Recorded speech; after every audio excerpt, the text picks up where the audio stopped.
Assalamualaikum warahmatullahi wabarakatuh. Selamat malam. Perkenalkan, nama saya Cahyono Kurnia Rahman. Saya akan menyampaikan salah satu materi manajemen sumber daya manusia guna memenuhi tugas akhir semester. Langsung saja kita mulai. Pemberian balas jasa dan penghargaan. Pengertian kompensasi. Pengertian kompensasi yaitu segala sesuatu yang diterima para karyawan sebagai balas jasa untuk kerja mereka. Dalam arti lain, kompensasi memiliki pengertian yaitu pemberian kepada karyawan dengan pembayaran finansial sebagai balas jasa untuk pekerjaan yang dilaksanakan dan sebagai motivator untuk melaksanakan kegiatan di waktu yang akan datang. Kompensasi sangat penting bagi karyawan itu sendiri sebagai individu karena besarnya kompensasi merupakan pencerminan atau ukuran nilai pekerjaan karyawan itu sendiri. Secara sebaliknya, besarnya kompensasi dapat memenuhi prestasi kerja, motivasi, dan kepuasan kerja karyawan. Apabila kompensasi diberikan secara tepat dan benar, para karyawan akan memperoleh kepuasan kerja termotivasi untuk mencapai tujuan-tujuan organisasi. Dan apabila kompensasi itu diberikan tidak memadai atau kurang tepat, prestasi, motivasi, dan kepuasan kerja akan menurun. Yaitu kompensasi juga memiliki arti penghargaan atau ganjaran pada para pekerja yang telah memberikan kontribusi dalam mewujudkan tujuannya melalui kegiatan yang disebut bekerja. Cara pemberian balas jasa dan penghargaan yaitu meliputi asas adil, asas layak dan wajar. Asas adil itu sendiri yaitu setiap kompensasi yang dibayar kepada karyawan harus sesuai dengan prestasi kerja seperti jenis pekerjaan, risiko pekerjaan, tanggung jawab, jabatan pekerja, dan memenuhi persyaratan internal, konsistensi. Dengan adanya asas adil akan terciptanya suasana kerjasama yang baik, disiplin, loyalitas, dan stabilitas karyawan akan lebih baik. Jadi asas adil itu besarnya kompensasi yang dibayar pada setiap karyawan harus disesuaikan dengan prestasi kerja, jenis pekerjaan, resiko pekerjaan, tanggung jawab, jabatan pekerja, dan memenuhi persyaratan internal konsistensi. Sedangkan asas layak dan wajar, kompensasi yang diterima karyawan dapat memenuhi kebutuhannya pada tingkat normatif yang ideal. Manajemen personalia diharuskan selalu memantau dan menyesuaikan kompensasi dengan eksternal kompensasi yang sangat berlaku. Kompensasi yang diterima karyawan dapat memenuhi kebutuhannya pada tingkat normatif yang ideal. Tolak ukur layaknya adalah relatif. Penempatan besarnya kompensasi didasarkan atas batas upah minimal pemerintah dan eksternal konsistensi yang berlaku. Nilai penilaian kinerja menurut Winter dan Davis. Yang pertama, performance improvement.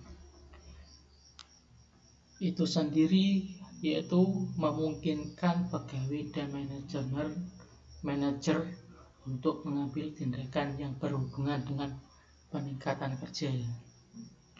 Jadi itu peningkatan kinerja yang memungkinkan pegawai dan manajer untuk mengambil tindakan yang ada. Yang kedua, compensation adjustment itu sendiri mempunyai makna membantu para pengambil keputusan untuk menentukan siapa saja yang berhak menerima kenaikan gaji atau sebaliknya. Siapa saja yang kerjanya bagus atau kerjanya giat yang berhak menerima kenaikan gaji itu ada di compensation adjustment. Yang ketiga, selanjutnya placement decision. Placement decision yaitu menentukan promosi, transfer atau demotion. Selanjutnya training and development need, itu mengandung arti mengevaluasi kebutuhan pelatihan dan pengembangan bagi pegawai agar mereka itu kerjanya lebih optimal. Selanjutnya general planning and development. General planning and development itu sebagai pemandu untuk menentukan jenis karir dan potensi karir yang dapat dicapai. Dan selanjutnya informational inauguration and job desk,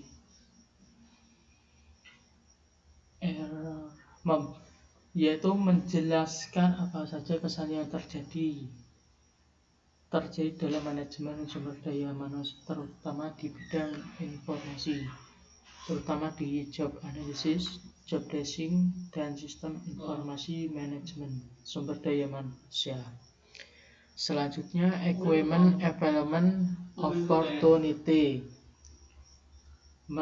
yaitu menunjukkan bahwa placement decision tidak diskriminatif. Yang selanjutnya internal employment opportunity,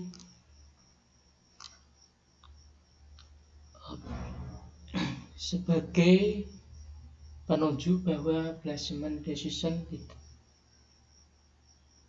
Ini saya lanjut. External employment opportunity, placement decision tidak diskriminatif. Selanjutnya feedback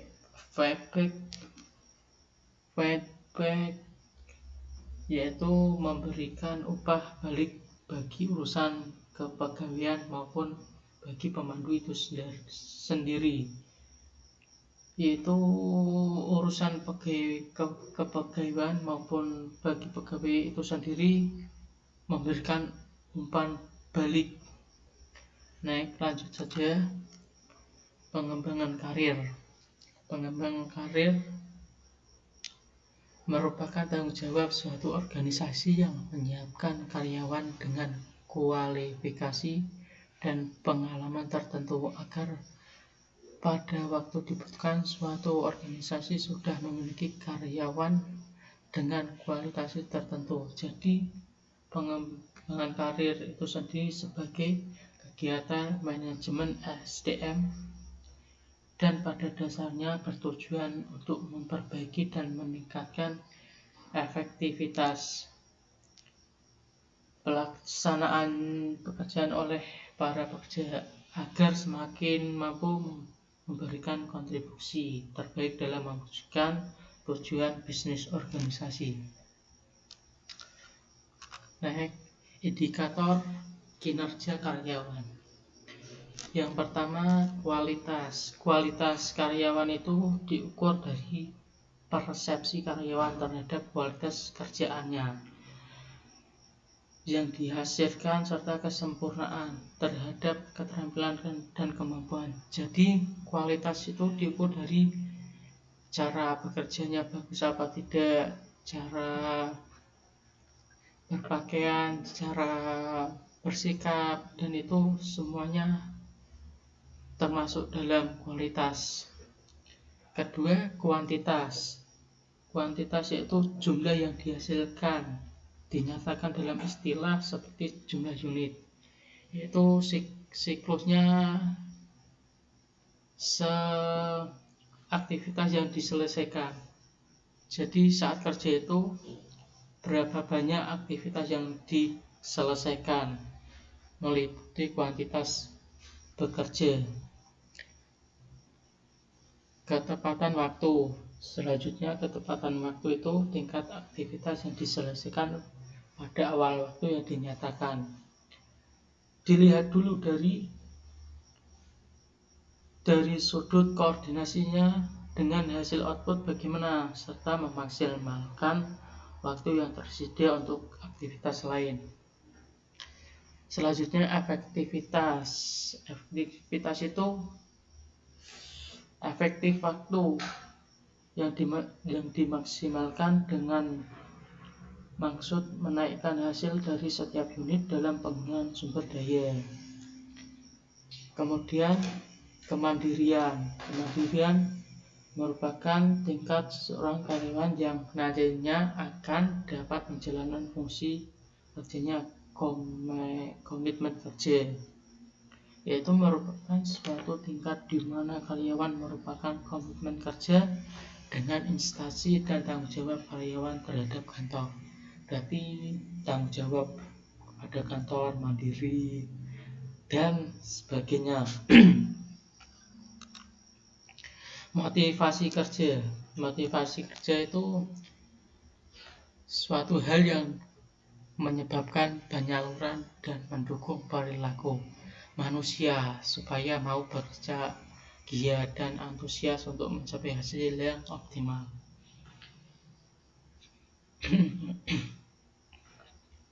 Perusahaan tidak hanya mengharapkan karyawan mampu cakap dan terampil, tetapi yang terpenting mereka yang mau bekerja giat dan berkepentingan untuk mencapai hasil kerja yang maksimal. Jadi pentingnya motivasi itu hal yang menyebabkan menyalurkan, mendukung perilaku manusia supaya mau bekerja lebih giat dan antusias untuk mencapai hasil yang lebih optimal lagi.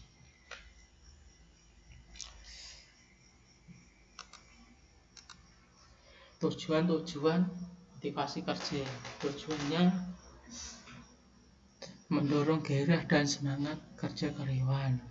Itu pasti karena harus didukung dan semangat untuk bekerja, meningkatkan moral dan kepuasan kerja masyarakat, siapkan moral dan kerja dan kepuasan kerja karyawan.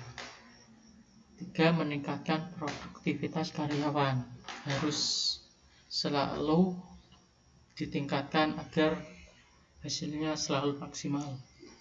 Mempertahankan loyalitas dan kestabilan karyawan perusahaan, dipertahankan agar dapat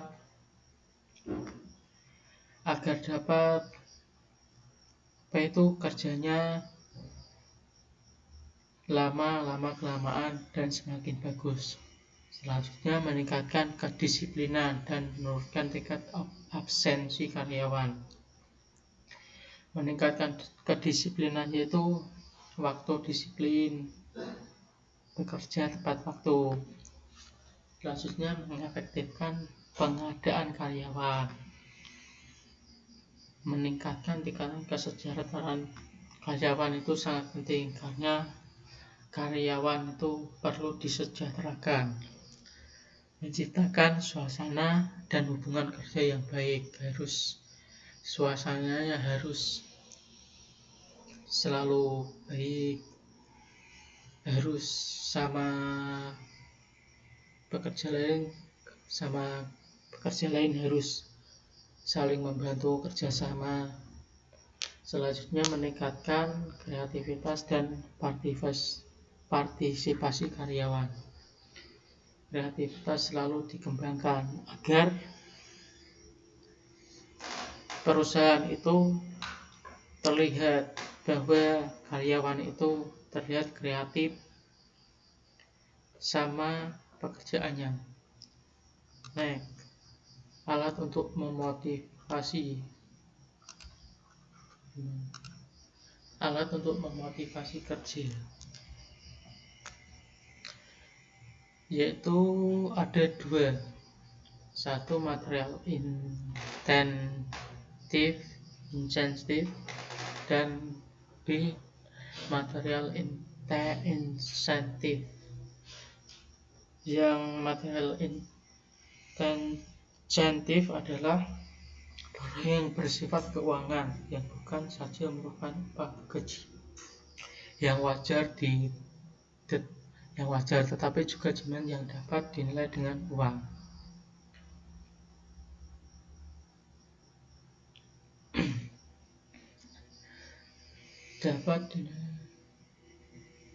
Material insentif merupakan faktor yang sangat menganalisis pengaruh seseorang untuk bekerja dengan giat sehingga meningkatkan produktivitas kerjanya.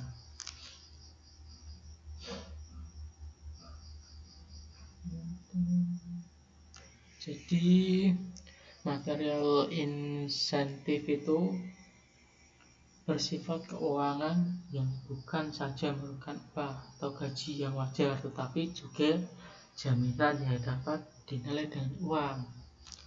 Yang B itu non materi insentif, yaitu segala jenis insentif yang tidak dapat dinilai dengan uang.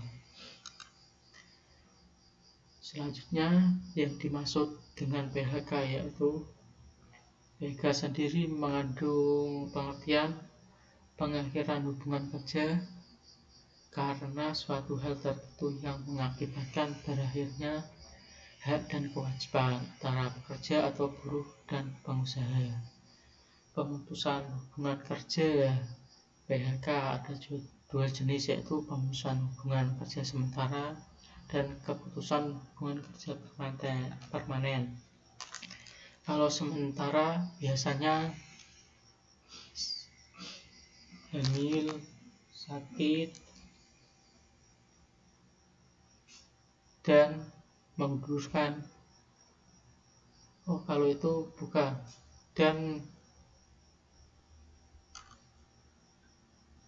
pemutusan hubungan kerja permanen sendiri yaitu mengundurkan diri, kematian, pensiun, dan lain-lain. Pemutusan hubungan kerja sementara yaitu tidak bekerja dan pemberhentian sementara. Sedangkan pemutusan hubungan kerja permanen ada tiga jenis, yaitu atrisi, terminasi, dan kematian. Atrisi, terminasi, kematian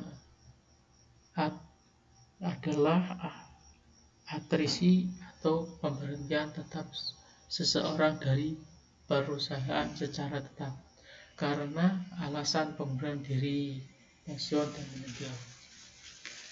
Terminasi adalah istilah luas yang mencakup perpisahan permanen karyawan dari perusahaan karena alasan tertentu. Kematian dalam pengertian pada karyawan usia muda berarti kehilangan besar bagi perusahaan karena terkait dengan investasi yang dikeluarkan dalam bentuk penarikan tenaga kerja, seleksi, orientasi, dan pelatihan.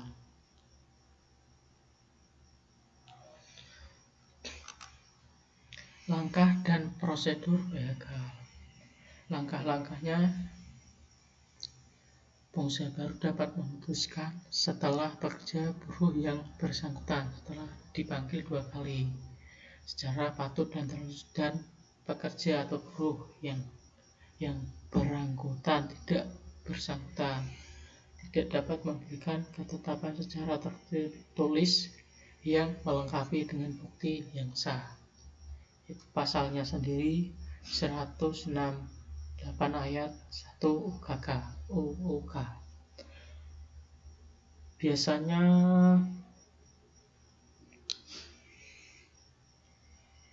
berhubungan dengan bersangkutan berhak menerima uang pengganti hak sebagai berikut, yaitu cuti tahunan yang belum diambil dan belum gugur, biaya atau ongkos pulang untuk pekerja buruh dan keluarganya ke tempat di mana pekerja buruh diterima bekerja. Ini lanjutan.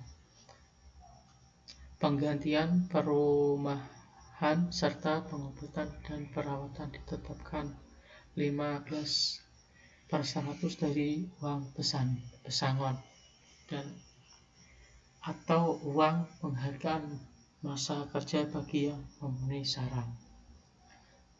Selanjutnya, hal-hal lain termasuk uang pisah yang besarnya dan pelaksananya ditetapkan dalam perjanjian kerja, peraturan perusahaan atau perjanjian kerjasama. Perselisihan hubungan industri dan perselisihan hubungan industri adalah perbedaan pendapat yang mengakibatkan pertentangan antara pengusaha atau gabungan pengusaha dengan pekerja atau buruh atau serikat pekerja serikat buruh karena adanya perselisihan mengenai hak perselisihan kepentingan. Perselisihan hubungan industri yaitu terjadinya perbedaan pendapat yang mengakibatkan pertentangan antara pengusaha dan atau gabungan pengusaha dengan pekerja atau buruh, yaitu karena adanya perselisihan mengenai hak perselisihan kepentingan. Perselisihan pengusaha hubungan kerja dan perselisihan antara serikat pekerja atau serikat buruh dalam satu perusahaan. Perselisihan hubungan industrial ada dua cara untuk menyelesaikan perselisihannya, yaitu dengan perundingan bipartit dan perundingan tripartit.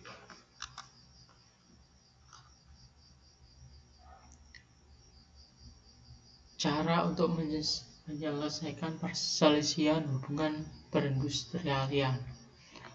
Perselisihan hubungan industrial tidak dapat diselesaikan melalui cara untuk menyelesaikan perselisihan hubungan industrial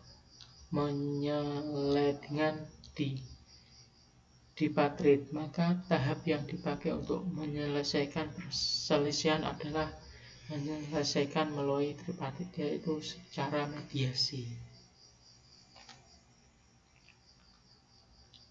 Upaya penyelesaian perselisihan hubungan industrial melalui cara mediasi bersifat wajib mandatori apabila cara penyelesaian melalui konsiliasi atau arbitrasi tidak disepakati oleh para pihak.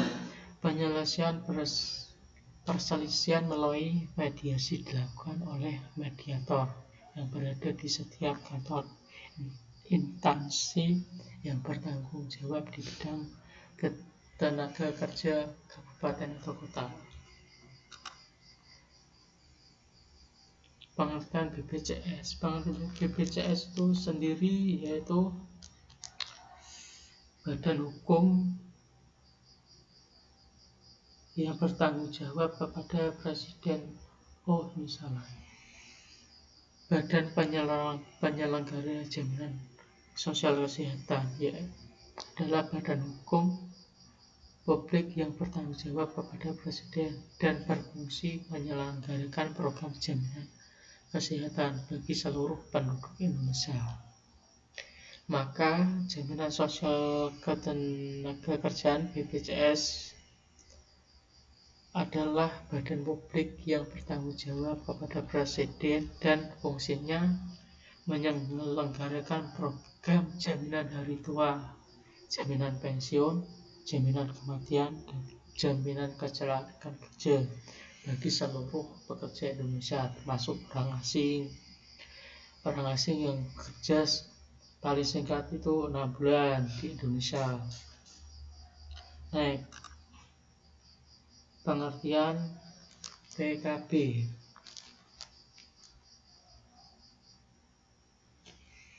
Pengertian PKB, perjanjian yang merupakan hasil perundingan antara serikat pekerja atau beberapa serikat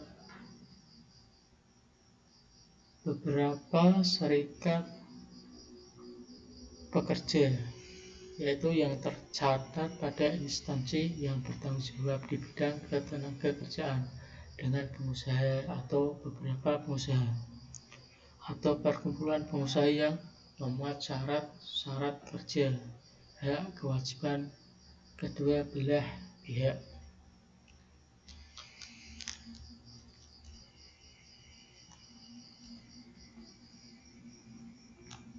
Next, selanjutnya serikat buruh sendiri yaitu merupakan organisasi yang dibentuk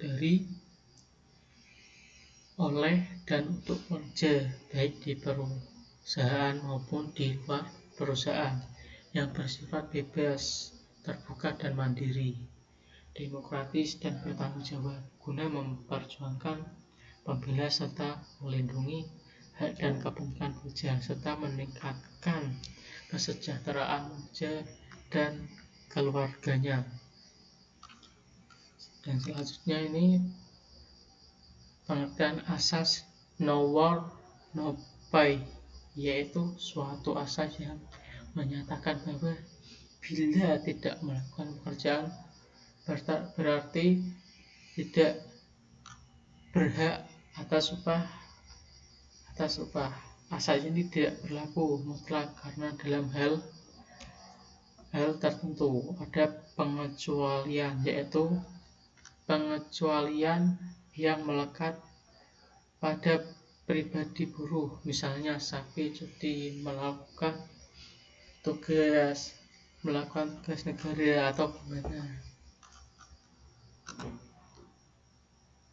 Terima kasih dan sekian, semoga apa yang saya sampaikan bisa